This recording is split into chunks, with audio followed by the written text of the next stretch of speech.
But what I wanted to say was it's nice to have this discussion with you because meeting you, Paul, I believe we met what 3 4 weeks ago online. You posted something, and I was like, wow, this is interesting. And I actually joined your group, and you sent me your website. And what's the link to your website again? GCLVX.org. Right, right. And why did you choose the letters LVX? Because I don't know if this is like because somebody I actually sent your link to somebody, and they said to me another person who's into Gnosticism, and it was like, well, why did you choose LVX?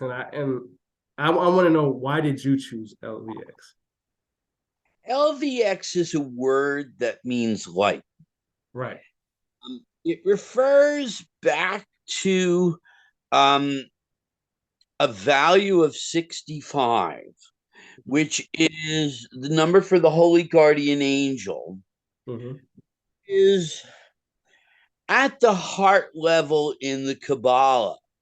And going up the center column where the heart is, up into the brain, is the light itself. Right. That light is a reflection of the knot, that the knot becomes one, Mm-hmm. which means there's two, and it sets up what's called a supernal dynamic. Okay. This is all very heady Kabbalistic gibberish um, in the field of very speculative philosophy. Okay. That's it. And you know what? That's exactly what I wrote because I actually looked it up and I sent it to him. I said, "Hey, well, this is what I understand from LVX," and I said it primarily stands uh, for the Latin word light. And I told him that the Latin numerals came up to 65, and he told me, and he said and I think this was kind of a trick question from him because I go back and forth with him and talk to him about this stuff a lot, and the light. Is the light the third eye? Um, no, Okay. it in a completely different way. The third Okay. eye is something that sees. Right. Okay, Physically, so right? not an object except that it's an eye, something that can Right. perceive. Okay, the third eye is your mind. Mm-hmm. Okay, whether you shut your eyes or not, it doesn't matter. Think of your car. There you go. Right. You just into the astral realm. You just left your body, Mm-hmm. and that's saw your car. Isn't that Right. amazing? Okay. Yeah. In other words, everything is the third eye. The Right. third eye is the fact that your name pops in. As soon as Mm-hmm. we put a series of letters together, we say your name, and that name gets identified to you, and that's all instantaneous. Right. And Right. that you bring into this perception the whole story that you've built about yourself. Okay. Okay. Now, I say it's a story, but that doesn't mean it's a lie or an illusion or anything like that. Right. Right. Right. Like a myth. Yeah. We need to move through the world. We need to build a Mm-hmm. story. And that creates the mask that we take into the world. Okay. Okay. So um, the light is something teleological. What do I mean by that? Teleological. Okay. The light is the influence of the divine coming into the body from Mm-hmm. where the soul is being created. Right. Right. Okay. Let's look at it this way. Okay. Your life is a continuum of experiences. Mm-hmm. You've had things that have been with you since your earliest childhood. It led you to make the decisions you made as you got older and older, even in the early age of being a child to the young adult years to the mid adult years. And as you now are moving on into your middle adult years. Right. Uh, and all these decisions that you've made led you to now. That's the experience of your life. Right. Right. This comes initially of the body, and it's a Mm-hmm. body that initially starts running from pain and towards pleasure. So your earliest discipline, you got a spanking. At first, you learned to avoid the pain of the spanking, and then you came to realize as you matured that you were doing good for its own sake. Right, right. Well, why? Okay. After that, you built this because you've been in the military. You've built this a trajectory where you wanted to serve something bigger than yourself. You may have had very personal ambitions tied to that, education, etc. I don't know, you know, but um, all of that are decisions you've made that put you in this chair right now, and in this Right. chair, this is where you want to be. This is where you've always wanted to be. Right. You'd not have known that 5 years Right. ago, okay, or 10 Mhm. years ago. You may have Right, had, right. yeah, you know what I'm saying? You were going to be an Olympic swimming champ. Okay. Uh, so the teleology of that divine light, think of it as coming in from the stars. Right. That starry light that filters through the moon and the sun comes into you as a divine presence. Right. Now, the one thing I do not want you to do is to believe that, because that's counter Gnostic. You Okay. have to understand something like this for yourself. Right, right.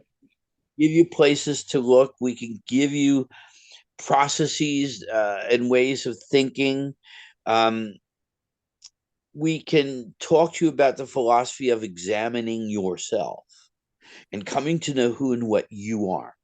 And Mm-hmm. as you do that, that natural teleological light will come into you, so that gnosis becomes a divine grace. But you will never, ever, for 1 second, believe in God, in all know God, and even indeed that you discover you are God, a very God. Right. You are the Right. word of God, scriptures of all the Mm-hmm. religions. That one. Right. Uh-oh. A green screen. I told you I was going to turn you up on your head. Those for all the lost in Zechariah Sitchin land. Right, right. The uh, the Anunnaki Mm-hmm. were in non-canonical Hebrew scripture.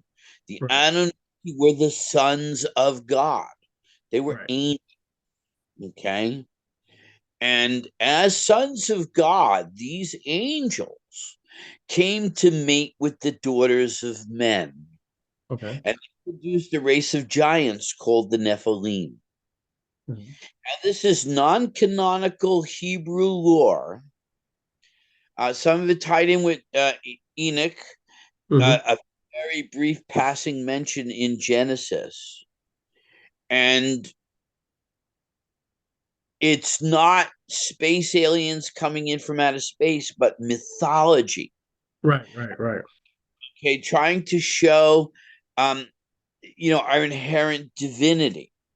Mm-hmm. The It wasn't God they were talking to in the Garden of Eden, but one of the Elohim. The God is ineffable. In other words, Okay. can't be described. Even to give it the name God, you've gone too far. It's Right, not right. God. Okay. Yeah. So Mm-hmm. Elohim, you could consider the next level of beings down from God, the angels. Right, right.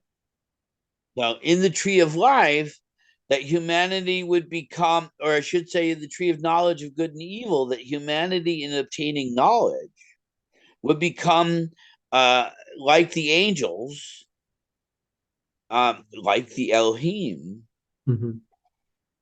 or we should say more like, because they wouldn't be exactly like, they would be closer to. If they had ever gotten a hold of the apple on the tree of life too, then they would have become immortal. Like, Right. but this is all uh, Christian scripture that's been kind of watered through Greek philosophy that's been turned into some, late Palestinian kind of thing that finally we Mhm. get to Gnostic scriptures, and these ancient Gnostics were just heretical rebels, putting out, doctrine or uh, what do you call it when a government gives false information? Propaganda in their own political game that they were playing 2,000 years ago, Right, right, 17 right, years ago, 1,800 years ago. right, Yeah. right. So, um, when we get to that getting assembled into a doctrine, we get to Kabbalah, but not just Hebrew Kabbalah. Greek Kabbalah comes out of this because it's the Greek philosophy that created the Kabbalah as much as anything else in Jewish lore. Don't Right. tell that average, devout Jew, who's a Kabbalist, because they're going to tell you that it's the Jews, nothing but the Jews, so help me God. Right, right, right. Um, but this is the story of the Western mystery tradition, Mhm. and I like how you said that. Like very how, much who we are as much as anything else. right. So I found out who. People, though, and Zachariah Sitchin is considered a populist joker. Right. Okay, Yeah. he's laughed Some to at. some people, yeah. Some people, yeah. To some people, he is.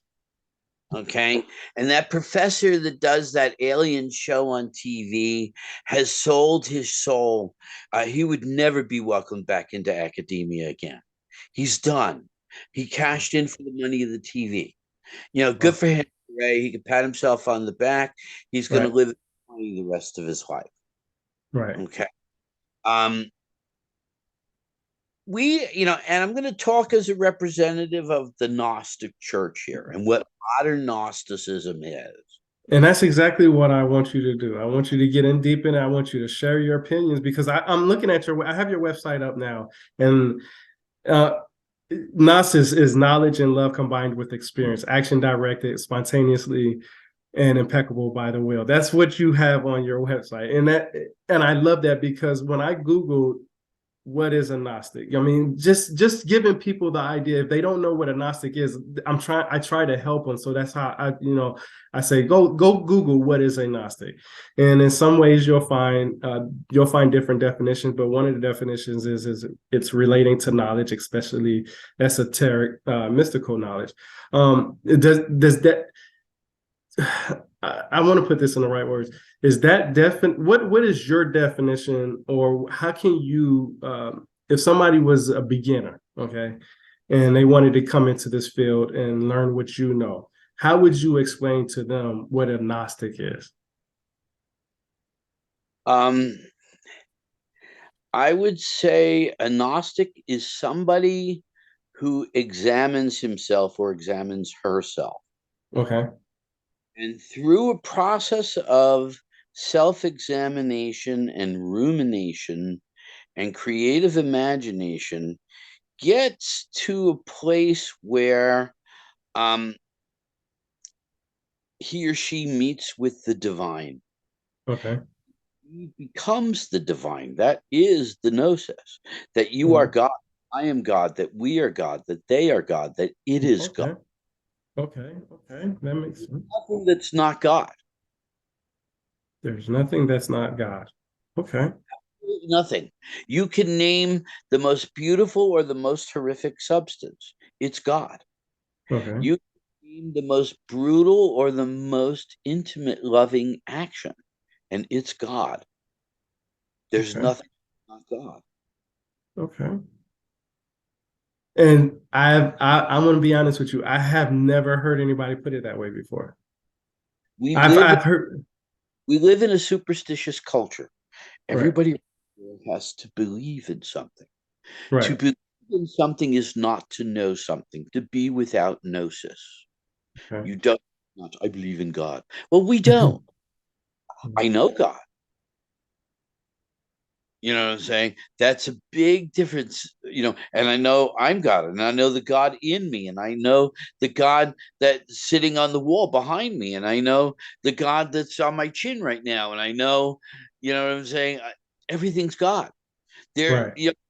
if God is infinite, then there is nothing that can be said to not be God, because then God would be finite. That So makes it sense. is through this process of rumination that over time, I'm not going to convince you with that in this moment, but I Right. might or arouse your intuition, and you may pursue this and want to know more, or you may not. And that is what it is. It's not my job to be an evangelical for Gnosticism. Right. Uh, but as you go through this process that I hope I've described a little bit, in time, with other techniques and things that you can do, you will come, and things that we'll talk about, and ideas that you can have, and ideas that you'll take from us, and that interaction. Hmm. Um, in time, you will come to discover all this for yourself. So that, we have to say, if anything, don't believe in it just because I said it. You got to Right. figure Right. it out for yourself, and you got to come to it in your own way at your own time. I like that. That makes sense because, like I said, I have a few people that I talk to about this, and each one of them have. Well, I'm not going to say each one of them have their own definition, but each one of them has their own idea. Is that wrong to have your own idea? Because and I give you an example in Christianity.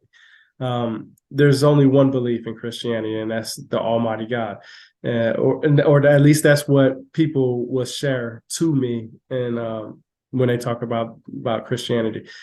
Uh, if is if Gnostic is relating to knowledge or seeking knowledge or anything like that, is there a right and wrong The right, belief? right way is for you to seek a knowledge of yourself.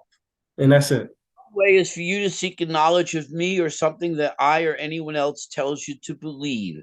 That's Right. written in a book that's been proven by researchers and scholars who's pulled X out of their asshole. Right. Okay. Um, you have you're going to start from your own place, and I can't start from that place. Right. Right. Right. Right. I Right. walk in your skin. I don't walk in your shoes. I didn't have your mom and dad. I didn't go to your school. There's no way that our feet have been in like place. Right. So Right. should we come to a common Gnostic understanding of anything? At least initially. Maybe later we'll come to a similar place in the center of a circle, but you're going to start maybe towards one end of the perimeter, and I'm going to start towards another. Right. And we're going Right. to have our own path through it until we get to a certain place. But that certain place isn't really the center, but it's a centering in the self. Because Right. at the level where you are divine, so am I. And we can kind of sit and laugh at everyone else who's still running from pain towards pleasure. Right. Right. Right. That's that. I like the way you put that because I'm still learning about this a lot. I mean, there's so much information out there, and I'm really trying to learn as much as I can because on my website, I basically trying to take pieces. I look at knowledge as or wisdom as puzzle pieces. You won't understand what the puzzle is, the picture of the puzzle is, until you completely grab every single piece of puzzle and put it together. You might have an idea of what it is, and you might have 99% of it done, but you could be missing one key element with that one puzzle piece. And finding those puzzle pieces is where my journey begins. Like I said earlier, I started my website. I'm going on 3 years ago, 3 years now. My first article was basically the Sumerians because they're considered the founders of the first civilization. That's who many people credit the Sumerians as, are the founders of the first civilization. And it's because of their writing system. They recorded what they believed. They've recorded what they wanted other people to believe. And they also recorded everyday activities like what we would do today, as far as, transactions and stuff like that. Their mathematical system was at base 60. We're Yeah. at base. Right. Okay. Some different numbers looked identical in their system. Very strange system. Right. And they are some of the oldest that we know of on this planet. They are Right. older cultures. And I think there's a wonderfully exciting archaeology and anthropology connected to that for anyone that wants to study it. Right. To relate forward in that. You make a profound step in magic that as you are studying all of this, you are also writing. Right. That is so much the key. And I would say keep writing, because that's a practice that gets you to ruminate on your ideas. But eventually you got to move from the ideas out in the world and in that time and deemed sanctified by the Council of Royal Sanhedrin or what have you, and start looking at those truths and proofs that exist inside yourself, because that's where the battle is. Okay, that's where the knowledge and the experience comes from. And that knowledge is, I kissed her, she kissed me back. Good idea. Let's do that again. Other things happen I'm very interested in. To I touched hot frying pan. Let's not do that again. Definitely no matter much. Ow, ow, ow. Right, Okay. right. Those experiences to the phenomenological experiences that when you first discovered mom and dad, when you first had those early elements, when you first finally realized what pants or shoes actually were, Right. first time you left your world inside your house and went to school, and the world just got bigger, Right. and it kept getting bigger. So all those things are other experiences. And how is that all of that made you you? Right. You know, um, you know, I better I better lift some weights. I'm gonna do better on the beach, and Cynthia's on the beach. So I'm going to work at that. And you realize that that's a moment in developmental consciousness. It's not just a teenager being a silly teenager. Right. Um, and you begin to recognize those existential moments in your life. The moment when you said, I'm going to choose my family's religion. No, I'm not going to choose my family's religion. Right. Wear the clothes that are in fashion. I'm going to wear the clothes of the rebels. All these things and types of decisions that you made until finally you hear something coming out of your mouth that you always heard your parents say, and you absolutely swore you would never say that. And somebody shoot me if I ever get caught saying this to my kids. And you've just said it to your kids. And you go for the gun and you realize it's a water gun with bubble gum in it. And your life is turned around. You know what I'm saying? Right. Yeah, this is a journey. I see this more now than ever, that basically this is just a journey. Seeking knowledge within. When you said that we're all gods, nothing is without a God. Everything is God, basically. There was a time, I can't remember. I want to say maybe a year ago. A lot of people were starting to say, "Hey, I'm God. I'm God. I'm God. I'm a God. I'm a God. I'm a God," and stuff like that. And I really didn't understand what they were saying because it just came out anywhere. I mean, these trends just come out in it everywhere. I mean, when I built my website, I built my Facebook group and pages and all that stuff at the same time. I mean, you have your own stuff. You know, you get people who try to troll you and talk to you and say, "Oh, you don't know what you're talking about," blah blah blah blah blah, and stuff like that. And it's so funny because when I see people arguing in Gnostics groups, I find it more funny now than I did before because everybody's on their own journey in those groups. I mean, if somebody, if But somebody's very careful, because I wanted to bring this up earlier, actually. okay, I'm glad that we got on that. With a lot of these Gnostic groups, and Okay, it helps us to differentiate what I'm telling you or what I've been telling you from what these okay, groups are. A okay, lot of these groups, if not all of these other groups, certainly 99% of them, um, are really trying to be reenactments of ancient Gnostic groups to the best that they can figure it out in their guessing game. okay, Um, they've taken this.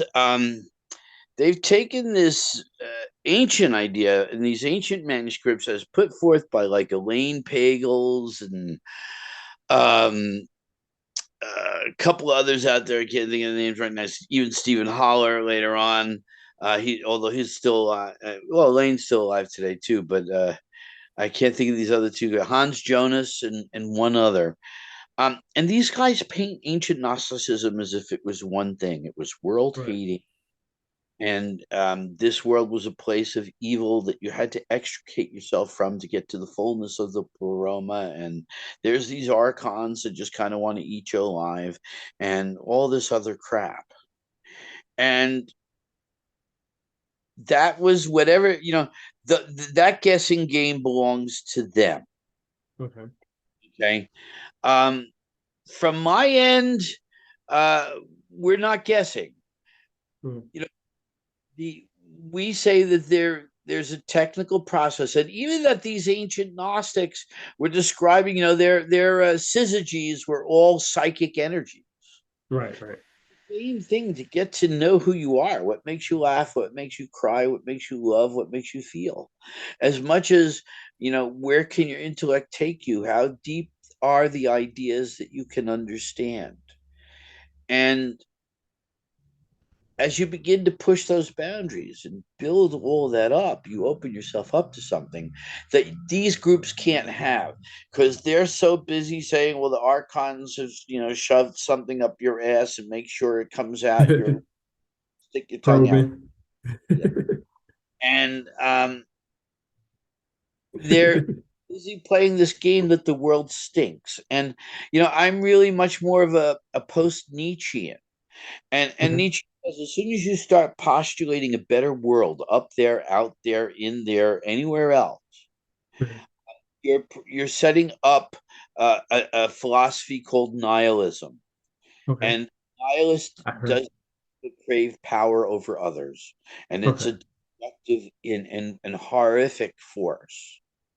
Okay, it makes the Nazi regime.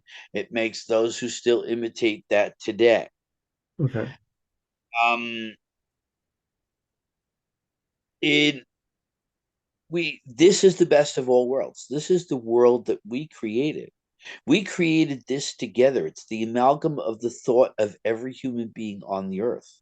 All There right. is no world. If you have a problem with this world, that problem isn't in the world. It's a problem you have with yourself and your relationship with the world. Fix that. Know thyself. Man, I like this because what you're saying is I really enjoy hearing it because nobody puts it like that. Nobody, when I talk to other people, like I said about this, about Gnostics, it's mostly about just learn something, just seek knowledge, just figure out what you like, stuff like that. But they don't put it in terms where you're saying it basically like, just look within. You're basically just telling us, am I reading it wrong? Are you basically telling me just look within? I am the truth, and wrapped in underneath my turban is Okay. nothing. Okay. Yeah. So and that makes sense because Say, I am the truth, and only through me can you get to the Father. yeah, I like that. I like that. That's what you are. Okay. If you just get Jesus out of the way. I could talk about that for some. Jesus is the pig that's in your way. He's the big ink blotch over your face in the photograph. And you got to wipe that away so you can get a hold of the picture. Right. You know, you are, you know, you are the one. You are the chosen. You are the way, the life. You Right. are the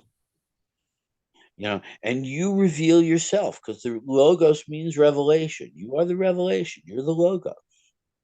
You yourself are the one who reveals yourself by doing, and by doing, that's how you become. And when you become, you know God because you discover you are God. I like that.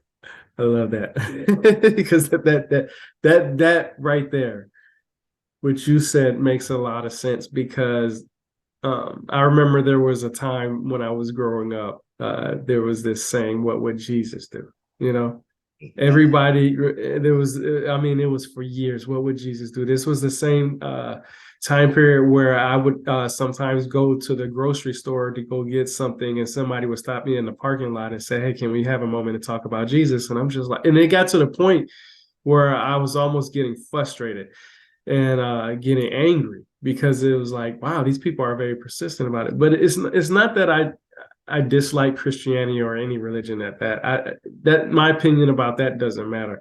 What makes me wonder is why do you have to worry about what somebody else do for you to do something good and to somebody Well, not just before that. you? Let's think of the example. If you want to take the New Testament seriously, and you want to buy Right, into the idea that Jesus had himself tortured, to God had right, himself tortured on a piece of wood to redeem himself from getting angry, or to redeem humanity when he got angry at them for eating a friggin' apple.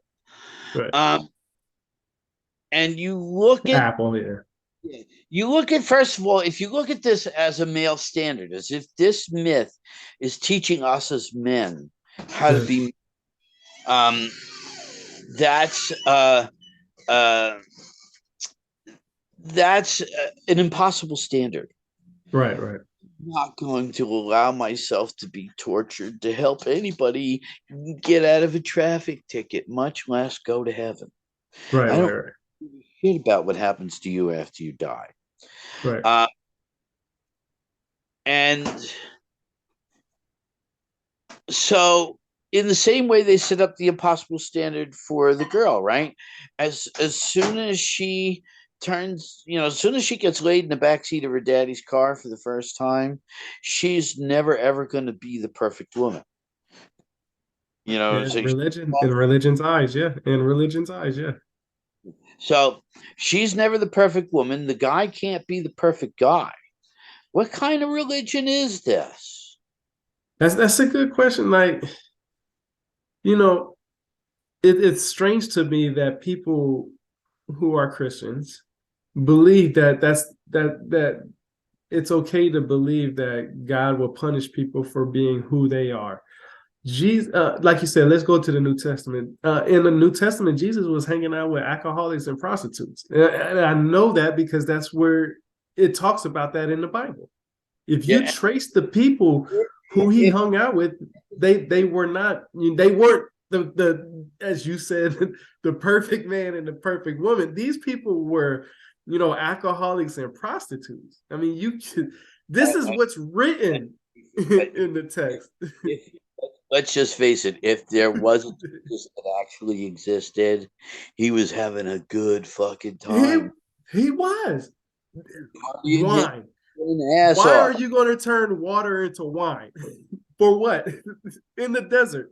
Why will you turn water into wine in the desert? And you're traveling on top of that. Yeah, Why? yeah. You know, I understand, growing up when I grew up around the DARE program and stuff like that, and they introduced about drugs, alcohol, drugs, marijuana, cocaine, all this other stuff like that. But when you read the Bible, these people were using the same thing that they're telling us not to do today. The only difference is religion is saying, and this is from the many people that I come in contact with. I'm not saying what I read, what I understand. This is from my personal experience, from people telling me. They say it's a sin for you to drink and get drunk, basically. But everybody's body handles alcohol differently. Alcohol content is different. Even this for a second.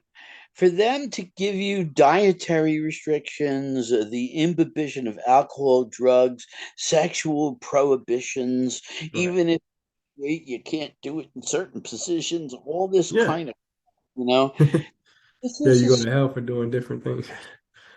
This is an absolute slave mentality. I'm a slave to God, and I got to do what God wants. What I want is meaningless. I am nothing. I am just here to serve God. That's what That's what Christianity is teaching you. And I've just got to turn around, and when the priest enters the room, I got to say, yes, Master. No, Master. Yes, Master. Will you beat me now or out in the shed? Yeah. Okay, because that's what's going on.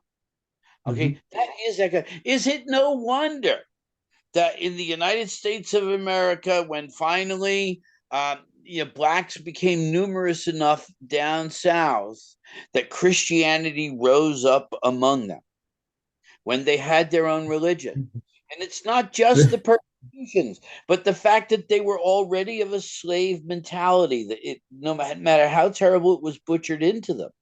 And let's not pretend that the families of these white families had any easier ride. In their own histories, they were also slaves, bent over to the yoke of this ridiculous idea of Christianity, and they were tortured into it. Okay, in much the same way, until finally they gave in. Okay, it's the American Indian, interestingly enough, that didn't give in. He said, "I'd rather die." But this is a slave religion. I believe in the Upa Dupa. Oh, what are you not allowed to eat? And I believe in the Inca Binka. Oh, not allowed. I'm glad. Basic beliefs. Do you believe people should cut their toenails on the third Friday of That's good you said that about the dietary guidelines and restrictions and stuff like that, because I read a lot about the Sumerians, and the reason why I read a lot about the Sumerians is, like I said, because they're considered the founders of the first civilization, and they have the first writing system. So I try to find exactly, the origins of what is first recorded. That doesn't mean that they're the first of everything. They're just the first to start recording this stuff down on whatever, on the cuneiform at that time, or pictographs, or whatever the case may be, depending on what period you want to look at. As far as we know. Yeah, as far as we know, right? Exactly. And that's why I said it's funny that you say that stuff about the eating restrictions, because the Sumerians, and this I've read this so many times, in Sumer is Iraq. Okay, Iraq is predominantly an Islam country, or Islam. It's part of Iraq is world. Yes. Yeah. So with that, in their religion, they're not allowed to eat pig. I've been to Afghanistan twice. I've been to Iraq twice.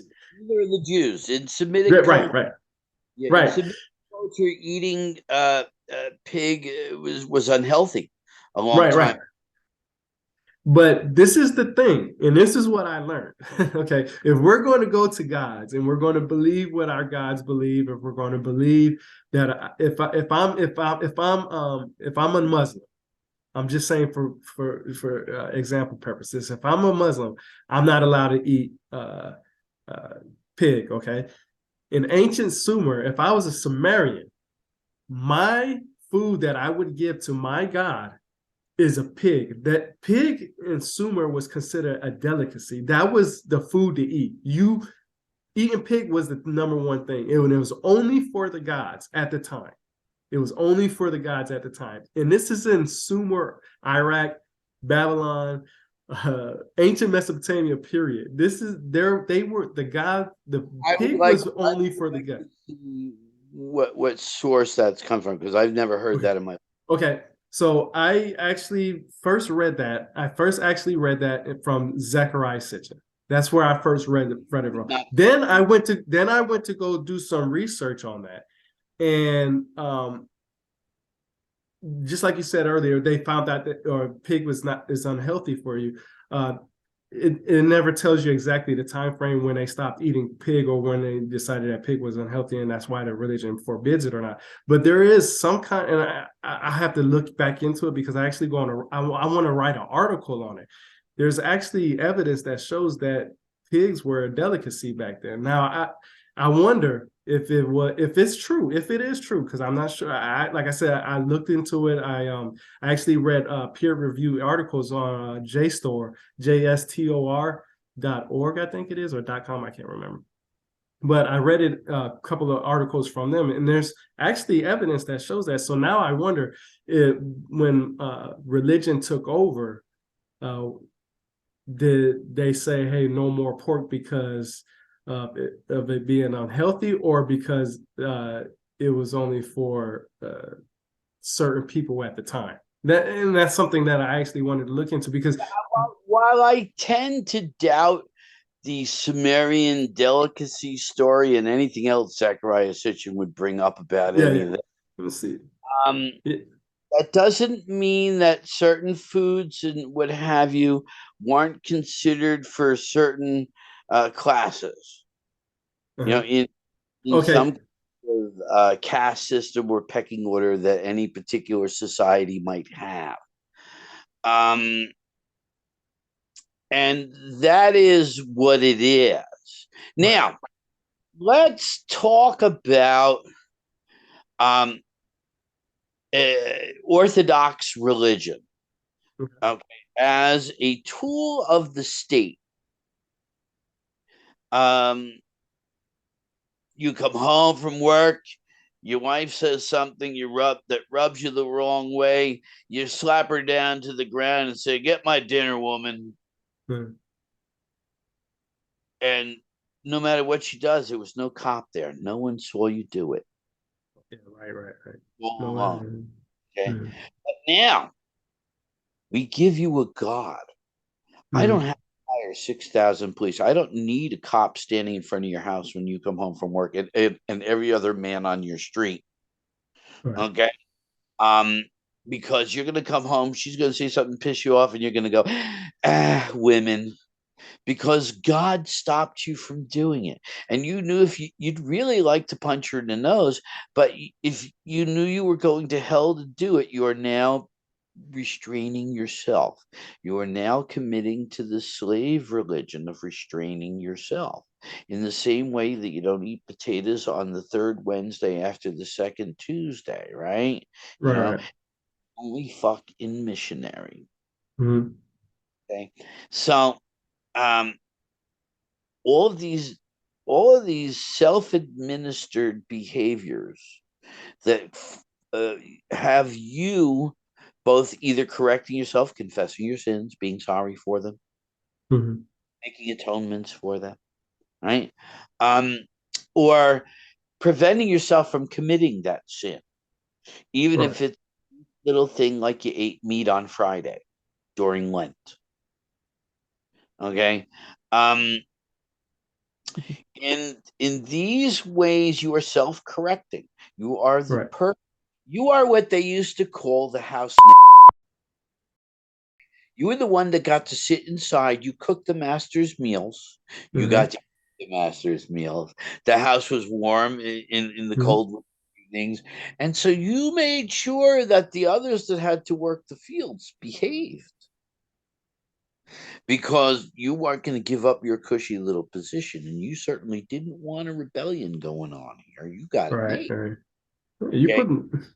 So now you're believing in the system because it's got a personal motivation. Right. Okay. And you're back to running from pain and towards pleasure. Mhm. Okay. So you're just protecting what you got. You're not helping nobody, Right. but you're protecting what you got. I got mine. You get yours. Right. And this mentality gets everyone to feel they're doing good. God, I haven't eaten meat. Lent had 2 Fridays in it. I didn't eat meat on either one of those days. As a matter of fact, I went out and bought a fresh fish on both of those. So now that I'm about to die, make sure I'm going to heaven. Right. I'm really sorry. I You gotta didn't. repent. Yeah. Neighbor's daughter. I'm really so sorry. Oh man. Probably couldn't get caught, right? Oh man. Hey, look, that's funny to me because that's basically what people do. They'll know the word. They know that they're supposed to do right. They know that they know right from wrong. They know, evil from good. They still choose evil, but as soon as they get on their deathbed, hey God, I need to talk to you for a second. Now I know I messed up all this time, but hey, I know I killed like 3, 4 people for no reason, but can you forgive me and let me into heaven? And then boom, some people believe that actually happens. Like if you repent before you die and you mean what you say, you're going to heaven. That's Yeah, but you left that pee somewhere where I don't approve. So even though I can forgive you for the other things, I can't forgive you for this one. You know? but and that's what I'm saying is that it's for every sin, if for every sin, if you repent and you ask for God for forgiveness, the idea is that if you truly feel that and you truly feel that you're sorry and he feels it, he can allow you into heaven with the people who have never done wrong. They're the people that did bad on earth, quote unquote, bad on earth. Why waste our time even believing in this heaven and hell crap anyway? It's just a spell that's held up in front of us. There But is no heaven, there is no hell.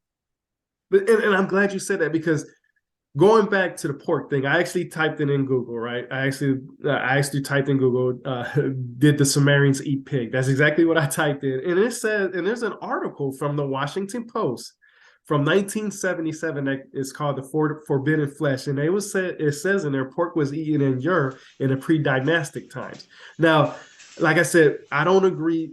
Going back to Zechariah Sitchin, I wouldn't believe everything Zechariah Sitchin say, let alone anything anybody else say. I taking a lot of people believe his information. His books are good if you research his information. His books are bad if you solely believe his books. That's just my opinion. I don't usually share my opinion too much, but that's with anything. If you only believe in the one thing that you study, like uh, let's say all I read is Zachariah Sitchin's books. Okay, you can tear me apart if you researched his books. If I tell you uh, uh, the Anunnaki guys came from planet Nibiru, uh, if somebody told me that, the first thing I'm going to ask them is, where is it going to say that in the cuneiform text? Where does it say it in the original text? Where does it say it in the pictographs? Tell me where it says it at so I can believe what you say. How far And higher world of astronomy in right, every single collegiate institution around the world, from the best at Oxford to wherever, to the worst at silly small town state school. Okay, have never discovered Nibiru. Every right, telescope out there, financed by the United States, Hubble and that other new one out there, have never seen the planet Nibiru. But and you're Sitch right. has, okay? And those little red things standing behind you are telling me that you better sit properly on that chair or you're gonna fall down. Right. And see, this is the thing. Like you, well, I could go on for days about this. I I'm a firm believer of sharing knowledge, and I'm also a firm believer of seeking knowledge. I'm also a firm believer in not believing everything that you read or watch on TV. That's the first thing. So when I read that there was a planet Nibiru, and the reason why I'm bringing this up because it goes back to the pork thing. when did the Sumerians decide? Because the Sumerians say that their gods ate pork, and now it's a sin to eat pork in those same places that those it's basically the same places, Sumer, Iraq. I mean, there's nothing different about it. The only thing that changed is religion. So my question is like when people say things like, well, is if Sitchin got that right, for instance, that the Sumerians did eat pork, or in ancient Mesopotamia, pork was a delicacy, people would say, well, a lot of other stuff that he wrote was right. No, that's not how it goes. Just because you get one right thing in your book doesn't mean that the whole entire book is correct. I've noticed, and this is just from my personal time reading and gaining knowledge and stuff, is that no matter who it is, people pick and choose what makes them feel comfortable inside and says this is the truth. For instance, going back to God, Christians believe that there's one and almighty God. We talked about Jesus, but I would tell people, I would say, hey, well, okay, there's actually a person out there named Krishna who was an ancient god also, who may be the same as who Jesus is. Some academic scholars believe that Jesus was actually Krishna. And the reason why they say that is because Twice as many Krishna followers than there are Jesus followers. right, exactly. And exactly. And not only that, but the reason why I bring that up is because it's a sin to believe in more than one God. But Hinduism is the oldest religion practiced today. That's from what I understand. If I type in Google, what is the oldest religion practiced today? 9 times out of 10, I'm Go going to back, get. go back to the Vedas, and you're going back, at least 2,500 to 3,500 years in print, probably See, yep, yep, in other ways. And you're going back to a culture that we can see from the archaeology was incredibly sophisticated long before anything you might find um, in Europe and the Middle East right. in that time. And that's really saying something because I think you can find things in Europe and the Middle East at that time that were incredibly sophisticated themselves, Right. but don't pale in what we see, um, not just in the subcontinent of India, but in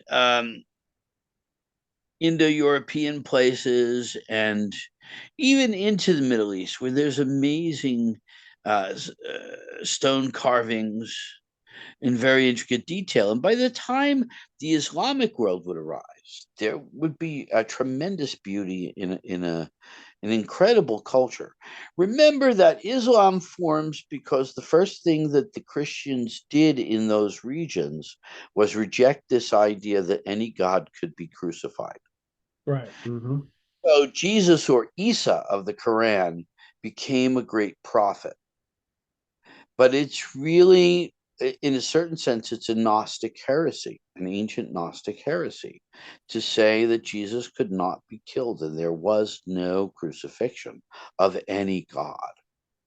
If Jesus was crucified, then that proved he wasn't God. If you want Jesus to have delivered a message or to have been God, then he wasn't crucified on the cross. And that's where Islam is. And Islam turns around with that and says there is only one God, God. Right. Mm-hmm. And yet, interestingly enough, they go back into some of the Semitic cultural issues that were also consistent with ancient Judaism and even the original time period in Roman Catholicism, which was the original Christianity, the original Right. Christian. Mm-hmm. And in all cases, they practiced a misogynistic culture. Women were just chattel. They were there to make babies, and that was it. You know, Yeah. um, they had no rights. They had no. They were tied to the men that they were tied to.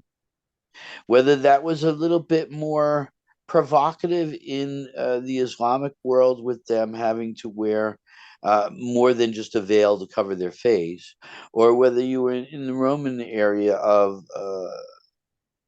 what you really could still call the Middle East, because even though you're up in Italy as opposed to the northern African continent, that was all Rome. Okay. You know, it was this giant circle around the Mediterranean was Rome. Right. Right. So Right. um, those Middle Eastern practices were through all three religions, and still really exist today in all three religions, except that Roman Catholics now don't make women wear um, headgear in the church anymore, but Right. still Right. Right. in Islamic places, the women are still even separated from the men. Yeah. Can't go. Yeah. You're absolutely right. So we're not just talking about the slavery that we all have together, men and women, but women get an extra strong level of slavery. Yeah. Okay, They and gotta. Yeah. they could just walk behind you. We superior men will step forward and please newspapers, slippers, and where are my eggs? Mhm. Mm. Wow. That's deep. Yeah. So the Abrahamic religion of this world, and let's not pretend that it's any better than Hinduism or any others. They hate women too. You know, the Nazi regime eventually, when it got done with the Jews, started turning on itself, because that's where it goes eventually. It doesn't matter what part of my society I attack in this moment. I'm going to get everybody in the end, including my own mother and sister.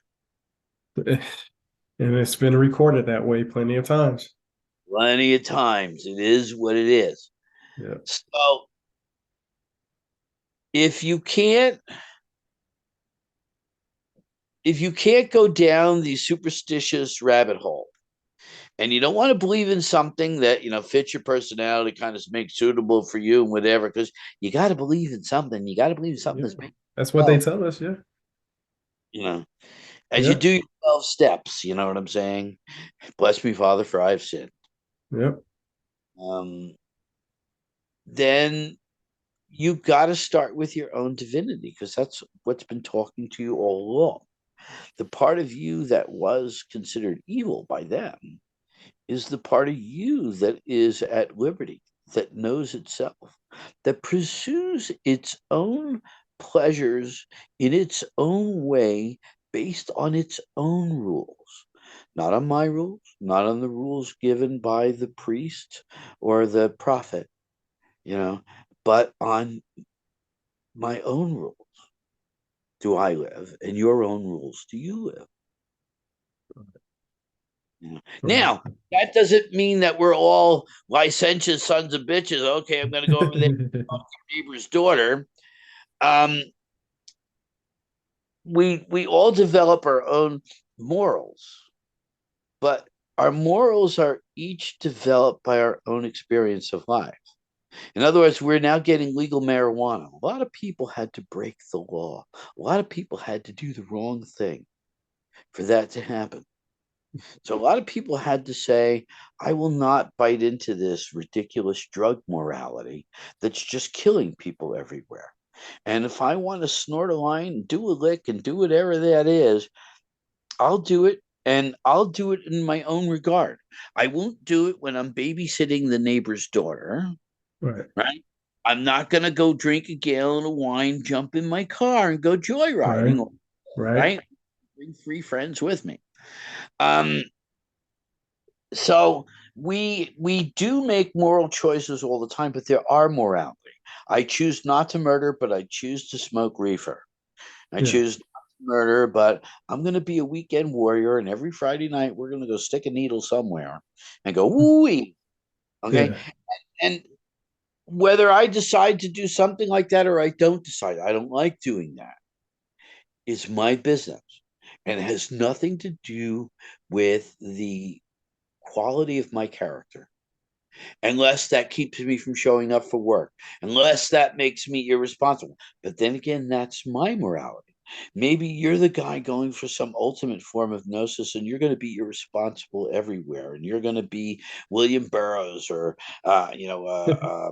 Allen Ginsberg, and you're going to chase some kind of wackadoodle dream and go absolutely crazy like Arthur Rimbaud and Vincent Van Gogh, for that matter. Yeah. And Jim Morrison, you want to dance on fire until the sun descends. Well, you can. Yeah. It's up to you, and I have no right to say, well, he shouldn't do that. That's not the right thing to do. I That's like the so. way you put that.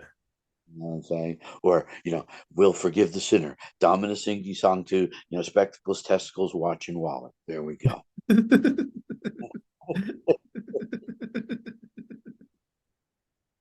I ain't never heard that before. I like that one myself. First time I heard that, I was so. But so the easiest way to say it is do it. That'll be the whole of the law. No, Your determination. It's your raison d'etre, your reason to live, your right to live, your motive to live. right. The thing that makes you, throw your hands up when the fist is coming at you to protect your face because you want to continue to live. And it's an instant response that you have. Right. So self-preservation is the will. And the will needs to find meaning and joy in this life. And that's the key. But of course, the religions that tell you no don't want you to find meaning and joy. Yeah, I remember that saying, everything that's fun is a sin. It's the law, right? Yeah. Okay. Yeah. Well, to be self-informed about what is good and wrong, what is right and what is wrong, in that self-information process, it may even undergo some adjustments over time. The right and wrong of 18 years old tends to be a lot different from the right and wrong of 40 years old. Yeah, oh yeah. Yeah, you're right about that. Definitely right about that. I can say that for sure. Wow. Anybody that's in 18 years old or younger or anything like that, man, you think you're doing wrong now. That's a whole different wrong when you get older. At 18, though, you're still a legal adult. Yeah. Think Yeah. about it. But see, in a lot of states, though, that don't even matter. In a lot of states, you're considered adult depending on the crime you do, even if as a child. Yes, children can commit crimes horrific enough that now some places are schooling them. I should say trying them as adults. Yeah. Trials and bringing them into adult courts. But see that, but before, that's something I'm not going to weigh in on. And I think we have to be careful about that because there's a lot of morality in that. And while we can, I'd say off camera, you and I can sit down and debate the morality of it if we want, but it would be against the objective of what we're trying to say here, because we would, right now here I'm talking as like the leader and founder of the Gnostic Church of Light. So if I start giving my political opinions, I'm not doing the Gnostic Church any good, and I'm not doing politics any good. Right. No, you're absolutely right. Got to keep that separated. You're absolutely right. A lot of people. It's a different world. Most kids died in childbirth. Right. Women and the mothers died in childbirth or as a result of childbirth. So whatever morals they had then, for what we would it's call certainly different than today. Things like that. We can't judge that time and that situation on our standards. Just like, I'm glad you said that. I'm very offended with Indigenous Peoples Day because the Italians went through their own set of bigotry coming into this country, and Columbus Day was a way of bringing them into society. Okay. We already have Thanksgiving for the indigenous people, but if Okay. they did the second day, they could choose something else without running over us. Okay.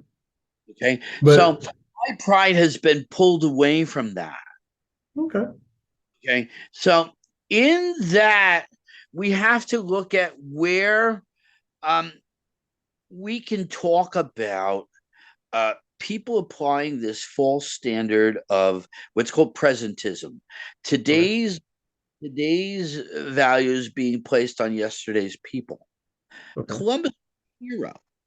Hmm. Okay, he was a hero because he did exactly what they wanted to do, and he did exactly the same thing that men of renown and adventurers for every single culture that has ever existed on the face of this earth have done. Okay.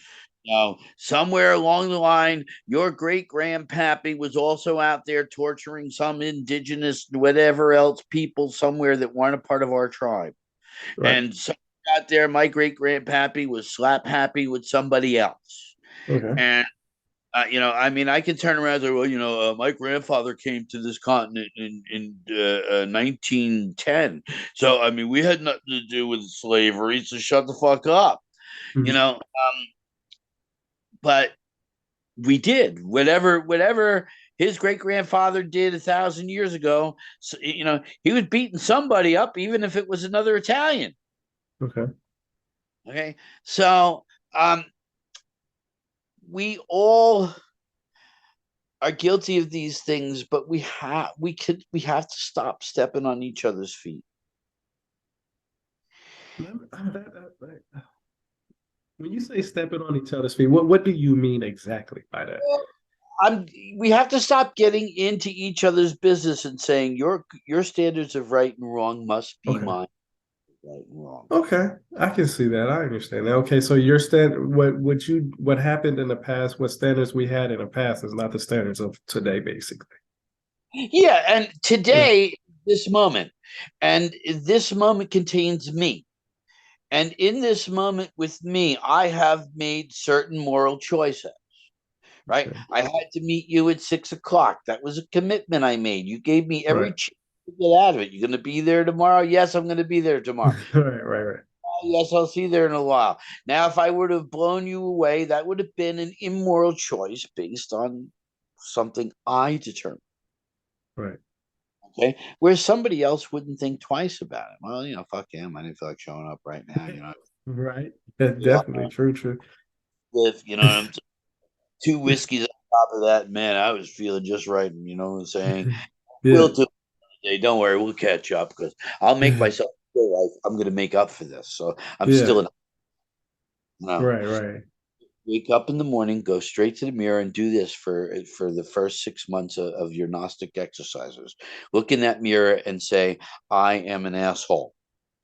And when you finally get to the point where you're starting to believe it, then you're going to have a chance to see both you as the asshole and you as the good guy. And you're going to realize that you really are both. And then you start recounting and remembering all the fucking asshole shit you pulled, whether that was weeks I don't have ago. to look in the mirror to do that. I do that every night already. Sometimes. We all got a closet full of skeletons. You know what I'm saying? Yeah. And we got the number of the bones, so we can't even hang them up right. So we can't even tell a right order. Right. Right. But um, I don't give a rat's ass about your closet of skeletons, Right. and nor do I care to tell you about mine. I know you got them. You know I got them.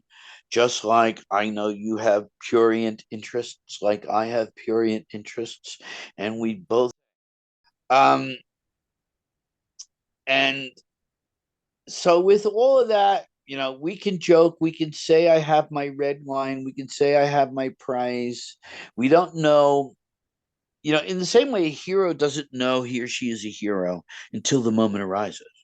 You could go walking onto the battlefield saying, "Oh, my hero." I'm gonna... You hear the first cat meow in the middle of the night. You're hiding under the thing, crying to your mommy, writing a letter home. You know, the other guy that started out crying, and writing the letter to his mommy home is out there jumping on the fucking grenade. And you don't know which one it is until you're faced with it. That cop at that school shooting was afraid to go in the building. Yeah. And then you go around, well, police, they have all these thoughts that run through their heads. Like, I got a wife and 3 kids at home. Maybe I want to show up after the crime is over. Yeah. Okay? Yeah. Why risk my life type thing? Yeah. Why risk my life? Because, what would that do to my family? Yep. Yeah. I'll be a hero to these people, but be, a memory to others, to the people that matter to me the most. Yeah. Well, Mm. again, we don't know really. We can't just blindly salute everyone as a hero. Right. You're absolutely right. Because they wear a uniform doesn't make them a hero. The hero is made by the moment. The moment is what proves a hero. Nothing else can. And so it's a wonderful Gnostic symbol because, in other words, you are what you do, not what you say you are. Actually, yeah. Your actions are what mean something, and Yeah. the things that you actually do. And you could say, well, I'm going to serve my country, but I'm going to leave my wife and my newly born child behind. And while everyone's running at you, thank you for your service, and you're a hero, you put them at risk at the same time. And we can ask the philosophical question: was that really heroic? Or was that possibly a disregard for their lives, for the sake of your own ego? And I'm not going to say there's a right or a wrong answer to all that. And maybe we could even have a 4.5 hour debate on it that might be proved to be interesting. We Um, can do this as much as you want. If you since you brought that up, we do this every 2 weeks if you want. but I'm just talking about particular interest. The thing is, I have no perspective on the moral choice you made Right. because Gnostic, it's not that I don't care. I do care that you made as conscious a choice as you could have made, and you made the right choice for you as far as you're concerned. Okay, and that's about all I could possibly care about. That you made a choice that I would either agree with or disagree with is just it's interesting talk as we want to develop our philosophy. We might decide to debate each other and each take one side in that argument, so that we can grow as philosophers and kind of strengthen our mental tool. Yeah. But I would always have to do that with the certain caveat that I can't make your decision and I can't qualify it either. Right. And that's the most important thing. I don't qualify your decision. You're Right. already go. You can tie your own shoes. Perfect. Perfect. Yeah, I like that. Yeah, and see, it's interesting you put it all that way because people will say, "Well, where can I find this information?" I always, as when Google became a big thing, many people who know me, they know me as saying, if there's anything that needs to be verified, I always used to say, Google it. Just Google it. It doesn't matter if it's right or wrong. Just Google it and seek the information for yourself. I can't tell you what to believe in. I can't tell you what's right and wrong. I can only give you the information that pertains to exactly what. Let me give you a kind of a mock philosophical exercise. Okay. If I could put a gun in your left hand and put you in a room with Hitler when he was 8 years old, and you I would, know where it's going. yeah, you would know who he is, would you shoot and kill him? So you would have prevented the Holocaust. Right. Okay? Mm-hmm. But in preventing the Holocaust, the Jews would have continued to go on through Europe being persecuted, and many more would be dead than actually died in the Holocaust, because that was basically the way the Europeans did it. So now, did you do good? Right. Okay. Yeah, and it's always a what if. Yep. Yeah. And also in shooting him now, there is no Israel. So now, did you do any good? Because Israel's become a safe haven for Jews. The United States, some of them went to Russia, some of them ended Hmm. up in Israel. They were all over the. Yeah. Yeah. Yeah, Uh, you put it right because I've heard that question before. If you was in a room with Hitler, if you had the opportunity to kill him, would you do it? And some people would say they would. Some people would say they wouldn't. really, what I'm talking about is the passion of this moment, Yeah. not necessarily the truth of the But situation. yeah, that's where I was getting at is that feeling that you have at that moment gives you well, I guess how I understood it was that moment of of that passion of your feeling of, hey, if I can stop something, I'm just going to go ahead and react to it now because of what you know of now, what happened. When you mentioned Google, I Hmm. listened to a radio show that warns you every single week. Get off Google, get off social media, get off all these things. They're destroying our individuality, they're destroying our culture, blah, blah, blah, blah. And yeah, I can think of counter arguments like get on Google, it's connecting us, it's Yeah. giving us tools, and blah, blah, blah, blah. And I don't know which one is right, but I do know how many good things people were warned against doing. Vivisection is a sin. Let's not do vivisection. Okay. Vivisection is surgery. Okay. Thanks to surgery, many people get fixed today. But if Yeah. we'd listened to all the doomsayers about vivisection, we wouldn't have surgery today. Yeah. So, what is right in one day can be seen as incredibly backwards. Yeah. So, now we have the lesson of the Bhagavad Gita. Arjuna is standing on the battlefield just before the Mm-hmm. battle begins. One half of his family is fighting the other half of his family. So Mm-hmm. anyone he kills in the battle is family. He's Yeah. committed fratricide. Yeah. Okay. And he pleads with Krishna, what should I do? And Mm-hmm. Krishna says, your responsibility is to fight this battle to the Yeah. best of you. Can't shake your responsibility. So kill them. Okay. Kill them because you must, and act without lust of result. Don't worry about the result of your action. Just act and do the right thing that you have to do. Is this from Because, the Mahabharata? huh? Is this from the Mahabharata? It's the Bhagavad Gita portion of the Mahabharata. Okay, yeah, yeah. Because I remember reading that. I read that a few weeks ago in something like that in the Mahabharata. Yeah, dang. Bhagavad Gita is one of the books of the Mahabharata. Okay, yeah, yeah. Okay. I was just making sure because I couldn't remember. I know I just read that somewhere. And constantly in the Mahabharata, you see people commit to things and they don't realize that in the future, the spirit of that original commitment will be distorted by the change of circumstance. So anything that is good today can be bad tomorrow. Anything that is Yep, and vice versa. Yeah. good tomorrow. So should I in any way judge your behavior? If I would have found out, 50 years ago that you were smoking that evil weed, I Mhm. might have said, oh, that's just the way those people are, and they can't. Yeah. Blah, blah, blah. And it would have been right for that time for me to say that. If I was to say that today, somebody else might jump in. Those people, who are you talking about? Smoking what? Mhm. You know what I'm saying? And so we don't have a universal good that's good for everybody in all times and all places. You know what I'm saying? And, you know, uh, sometimes, doing something is good, sometimes it's not so good.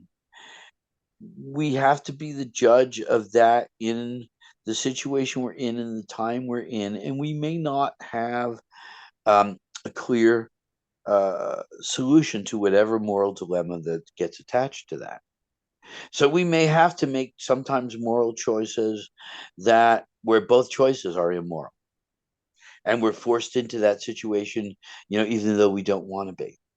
Okay. All things can really happen to all of us. So some of the skeletons in our closet are just because we made choices and we had to live in this world. Because I've always said, if you're over 30 and you ain't got at least one skeleton in your closet, you ain't been living. Yeah. You know, go home with mom and dad. You Right. know, that's really what that is. So it doesn't pay for us as Gnostics to waste our time judging people on their morality. Spirit Okay. comes in and says, let's feel the divine by proclaiming together that we each are God. And let's respect each other in all moments and all times, because you are God and I am God, and we are both God of very God. And there is no God greater than us, and wrapped under our turbans is nothing but God. Though you have your turban over there and I have my turban over here, we're both that one God. Right. I like Okay. that. We're not God together. You are God of Mm. very, so am I. Right. Okay. And you can put your crown on, I'll put my crown on. You got to bring your own mug, and I'll bring my mug, and we'll sit down and hoist a few. Right on. Right? Right on. We can knock them over. You're okay. To your divinity. Oh, to your divinity. Oh, your divinity, right? And we can have our little secret club where we do the secret sign and the hidden handshake, and you know,